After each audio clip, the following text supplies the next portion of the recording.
Welcome back to today's Explainer.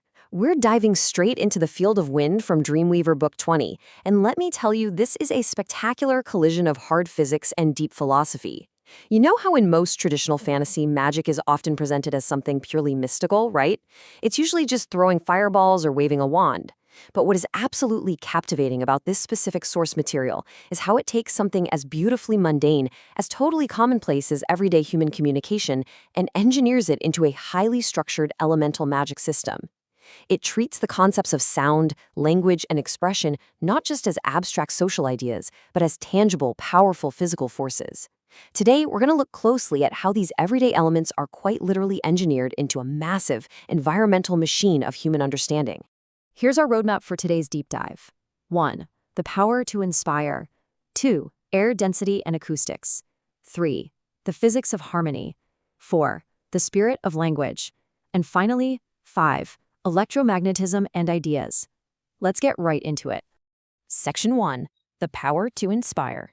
Our journey begins as our characters, Mitsuki and Arlene, find themselves standing inside a specialized dimension contained within the internal titanium chronochrome. To put it simply, this is a highly advanced, high-tech pocket dimension acting as a containment unit. And inside, they're facing down the sealed gate of wind. Sitting right in front of this massive gate is an emerald tablet, and inscribed upon it is the strict condition required to unlock the path forward. It simply reads, "The power to inspire." Now, this cryptic phrase immediately sets up a brilliant mystery for us. The characters are completely halted. They're forced to actually pause and consider what inspiration genuinely means before the system will even allow them to proceed. It isn't just a password you can randomly guess, it's a required, fundamental shift in perspective. They literally have to understand the essence of the word itself. To solve this intricate puzzle, Arlene brilliantly connects the password to linguistic history and ancient theology. She points out that the Latin word for wind, ventus, is deeply tied to the physical action of taking in breath, but it goes so much deeper than just simple respiration. She connects this directly to the creation story of mankind to unlock the gate's true meaning. Think about it. While everything else in the cosmos was created by the spoken word, mankind was formed from the lifeless dust of the earth and animated specifically by the breath, the literal absorption of spirit or life energy. Therefore, to inspire, in its most ancient and literal sense, is to breathe in, to draw life energy into an empty vessel. Grasping this profound philosophical realization is the exact key that gently parts the gate of wind and allows them to enter. Moving on to Section 2. Air density and acoustics. Having successfully opened the gate, our characters step into the sprawling hall of wind, specifically into the sub-hall of sound. But they aren't greeted by a gentle breeze. Instead, they are immediately slammed with a formidable physical obstacle. The environment hits them with a high-pitched, overwhelming noise, a lot like the harsh grating static of a broken electronic device. And this isn't just annoying, it's a genuine physical threat. A living being's sense of balance is closely tied to its sense of hearing, localized right inside the inner ear's vestibular system. When a sound is that chaotic and piercing, it physically disorients you. It induces severe vertigo and completely wrecks your equilibrium. To prevent this static from totally incapacitating them, Mitsuki ingeniously generates a localized field of wind directly around her own body. She's essentially perfectly mimicking the natural, denser atmosphere of Earth at sea level. The very moment she wraps herself in this familiar pressure, that piercing, teeth-rattling static instantly transforms into a much softer, highly bearable hum. Now here's the absolute kicker. The external sound echoing in the room didn't actually change at all. Instead, Mitsuki's physical perception of the sound altered. The quality of sound, specifically the frequencies of the acoustic waves bouncing around the room, is entirely dictated by the density of the massive air they are forced to travel through. Denser air at sea level naturally produces fuller, richer, and more stable sounds. Meanwhile, the thinner, sparse air up at high altitudes produces much thinner, weaker, and more erratic sounds. It's exactly like how sound operates in the ocean. The songs of massive whales can travel for thousands of miles underwater because water is incredibly dense, providing a rich, robust medium for those frequencies to ride on. Up on the surface, in thin air, those exact same frequencies would dissipate almost immediately. The physical medium entirely dictates the message. Which brings us right into Section 3, the physics of harmony. Realizing that air density controls sound, Mitsuki transitions from just surviving the environment to actively experimenting with the physics of wavelengths. She uses her powers to create isolated gravitational bubbles of air, and she meticulously tunes each one to a completely different density. Once these distinct atmospheric mediums are set up, she strikes each one with a focused tactile wave called a push of lunar gravity. You can picture this as a heavy, localized ripple of pure gravity that physically warps the air, smacking it like a mallet hitting the taut skin of a drum. Meanwhile, their AI companion, Christopher, is rapidly crunching the data, actively analyzing the resulting sound frequencies that are violently bouncing around inside these distinct, isolated bubbles. This highly structured experiment uncovers the true source of the room's original maddening static. It was caused entirely by destructive wavelength interference. Different sound frequencies were violently clashing and fighting against each other, creating pure, grating dissonance that literally hurt to listen to. But, guided by the AI's continuous analysis, Mitsuki starts striking very specific, calculated combinations of her air bubbles. By intentionally aligning the physical frequencies, she triggers the exact opposite effect: constructive wavelength interference. The harsh, punishing static completely stops. In its place, the perfectly aligned frequencies create a soothing, rich looped melody that washes over the room. She is quite literally playing the invisible physics of the air like a finely tuned instrument. As Mitsuki loops this beautiful melody, an incredible realization dawns on the characters. This room isn't just an empty, cavernous chamber meant to test them. It is a highly sophisticated environmental computer. The Subhall of Harmony is actively logging every single instance of constructive interference. The subdivision of dissonance is meticulously tracking the destructive clashes. And crucially, the subdivision of rhythm carefully tracks the variations in those sounds over time. Why track rhythm? Because rhythm is the foundational blueprint of pacing, syllables, and syntax. It is what takes random frequencies and structures them into a cohesive message. The room is systematically processing the absolute basic, raw machinery required for any form of intelligent communication. Let's unpack that deeper in Section 4, the spirit of language. Watching this elaborate computer process unfold, Arlene comes to a profound, weighty realization. Sounds aren't just mechanical, dead vibrations rippling through the air. When those basic building blocks are articulated, paced out by rhythm, and assigned specific meanings, they gain an incredible, almost terrifying power.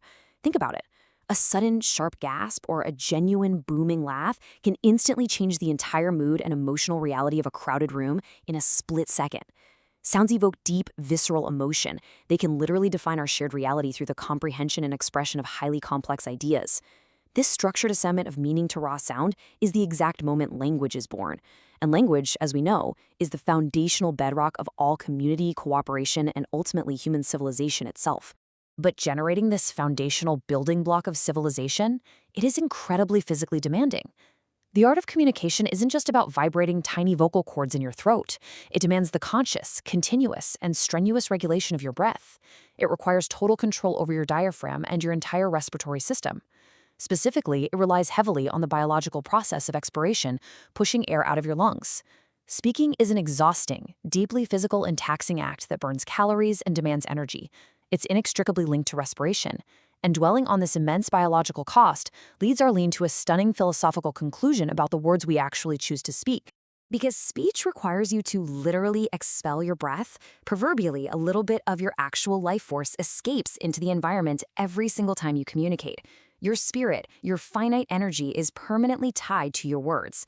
Every single time you open your mouth to speak, you are quite literally exhaling a piece of your inner spirit into the world for others to hear and absorb. That is such a powerful way to frame something we do every single day without even thinking about it. Finally, Section 5, Electromagnetism and Ideas. Mitsuki steps even deeper into the facility, entering the highly volatile subhall of electromagnetism.